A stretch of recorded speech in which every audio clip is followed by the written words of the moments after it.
स्वागत है आपका हमारे YouTube चैनल पर। आज तारीख है 19 मार्च और 19 मार्च के जितने भी करंट अफेयर्स के इम्पॉर्टेंट क्वेश्चन हैं सारा इस वीडियो में, और मैं सारा क्वेश्चन आंसर आपको बताऊंगा। लेकिन आप वीडियो को देखते समय थोड़ा सा भी स्किप मत कीजिएगा, नहीं तो आपको क्वेश्चन का आंसर अच्छे से समझ में नहीं आएगा। और अभी तक आपने हमारा चैनल सब्सक्राइब नहीं किया है तो सब्सक्राइब कर लीजिए और बेल आइकन दबा लीजिए, ताकि हमारा ये daily current affairs question answer आपको सबसे पहले मिलता रहे। और लाइक कीजिए, कमेंट कीजिए और शेयर कीजिए। अब बढ़ते हैं हम आगे नेक्स्ट क्वेश्चन आंसर की तरफ।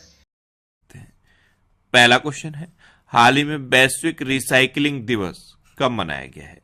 तो अभी 18 मार्च को वैश्विक रिसाइकलिंग दिवस मनाया गया। तो इस क्वेश्चन का बी ऑप्शन सही है। पर्यावरण पर प्लास्टिक के हानिकारक प्रभाव के बारे में जागरूकता बढ़ाने के लिए हर साल 18 मार्च को ये वैश्विक रिसाइकलिंग दिवस मनाया जाता है। अच्छा, 1 मार्च को शून्य भेदभाव दिवस मनाया गया। 3 मार्च को विश्व वन्यजीव दिवस मनाया गया।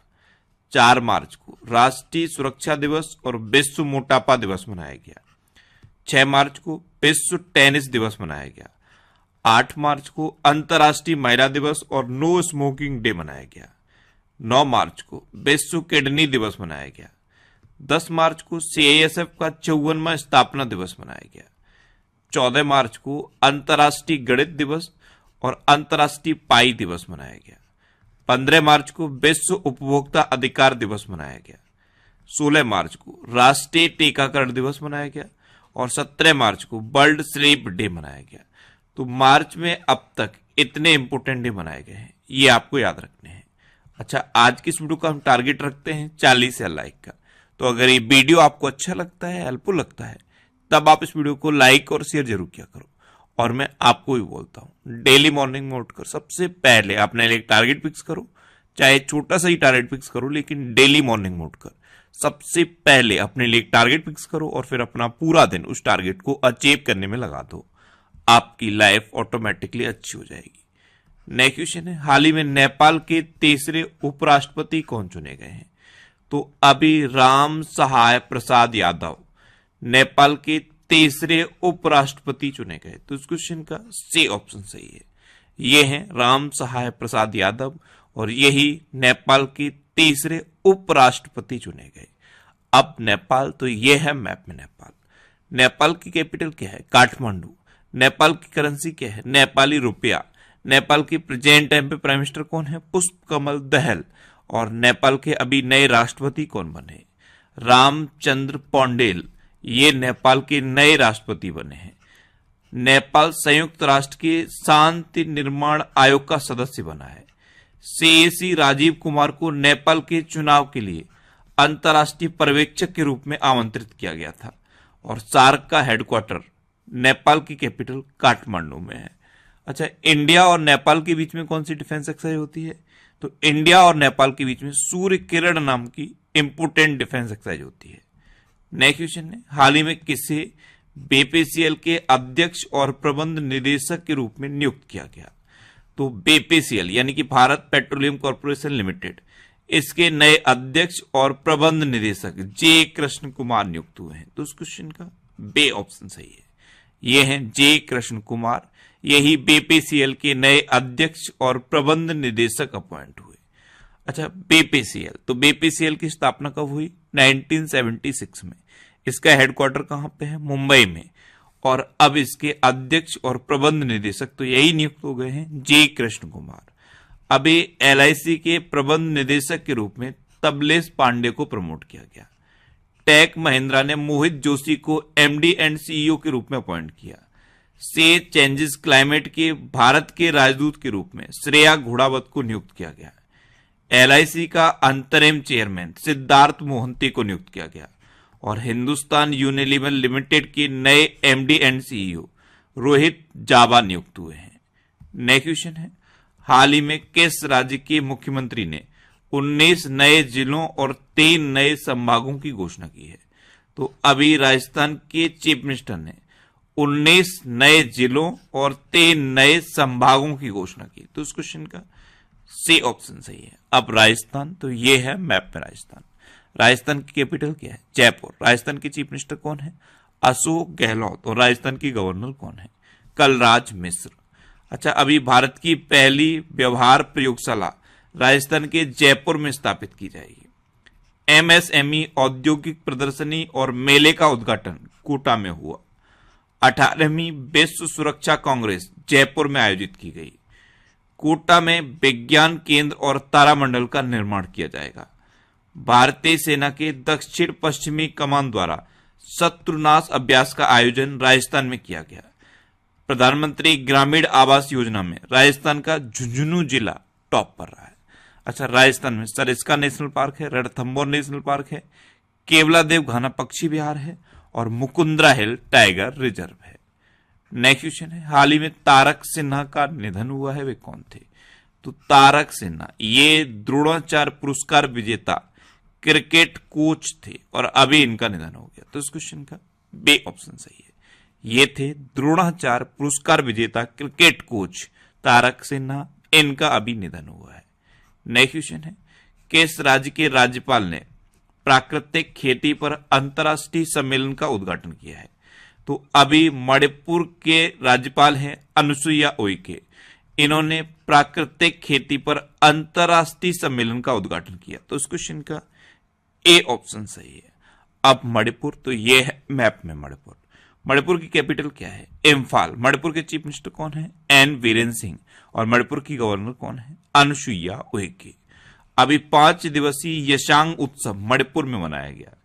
केंद्रीय गृह मंत्री अमित शाह ने 120 फीट ऊंची पोलो प्रतिमा का उद्घाटन मणिपुर में किया। मणिपुर में गान नगाई उत्सव मनाया गया।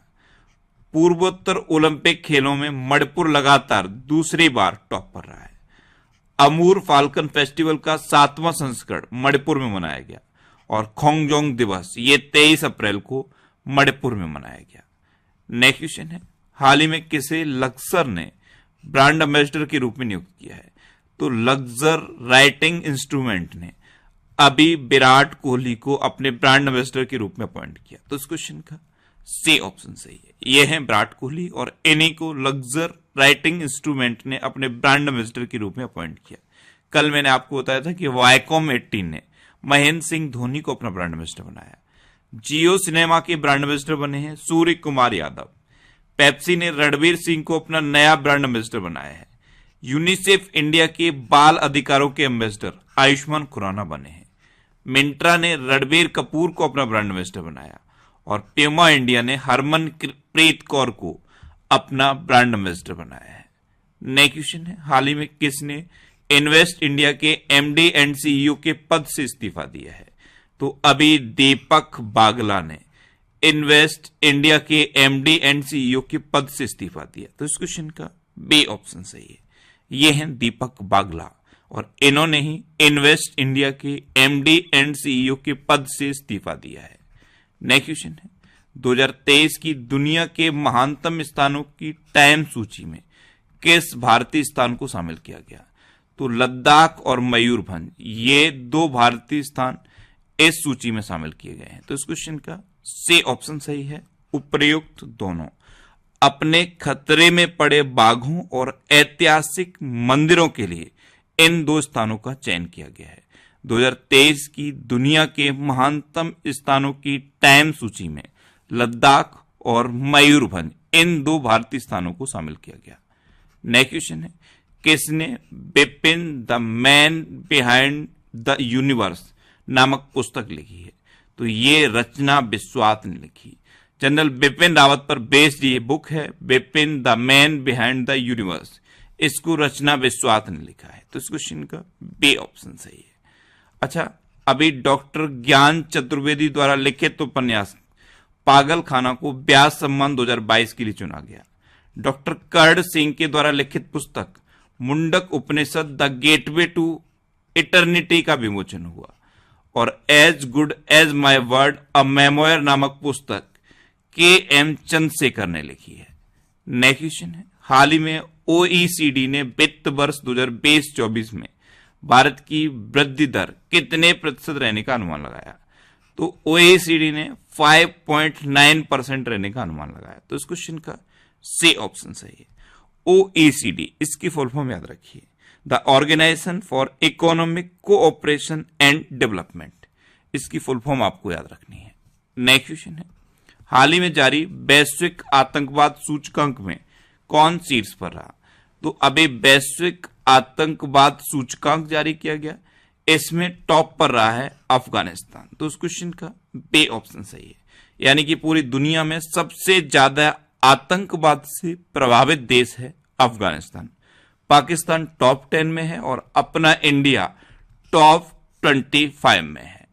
नेक्स्ट क्वेश्चन है, हाल ही में किस राज्य सरकार ने राज्य के कार्यकर्ताओं के लिए 10% क्षैतिज आरक्षण की घोषणा की? तो अभी उत्तराखंड सरकार ने उत्तराखंड के कार्यकर्ताओं के लिए 10% क्षैतिज आरक्षण की घोषणा की। तो इस क्वेश्चन का सी ऑप्शन सही है। अब उत्तराखंड, तो ये है मैप में उत्तराखंड। उत्तराखंड की कैपिटल क्या है? देहरादून। ध्यान रखना, देहरादून विंटर कैपिटल है और गैरसैंण समर कैपिटल है। उत्तराखंड के चीफ मिनिस्टर हैं पुष्कर सिंह धामी और उत्तराखंड के गवर्नर हैं गुरमीत सिंह। अभी उत्तराखंड के विधानसभा भवन में फूलदेई उत्सव मनाया गया। अच्छा, उत्तराखंड में फूलदेई उत्सव मनाया जाता है। फूलों की घाटी उत्तराखंड में है। हरेला पर्व उत्तराखंड में मनाया जाता है। रेशम उत्पादकों के लिए बीमा योजना शुरू करने वाला भारत का पहला राज्य उत्तराखंड बना।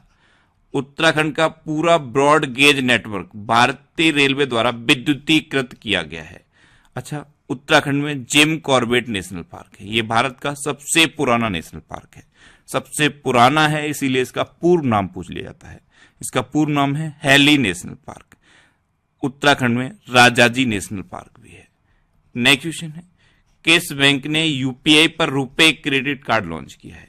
तो अभी केनरा बैंक ने यूपीआई पर रुपए क्रेडिट कार्ड लॉन्च किया। तो इस क्वेश्चन का ए ऑप्शन सही है। अभी तक क्या होता था, जैसे आप अपना यूपीआई का अकाउंट बनाते थे, उस पर आप सिर्फ डेबिट कार्ड को लिंक कर पाते थे, लेकिन अब केनरा बैंक ने ऐसा क्रेडिट कार्ड लॉन्च कर दिया है जिसे आप यूपीआई पर लिंक कर पाओगे और आसानी से पेमेंट कर पाओगे।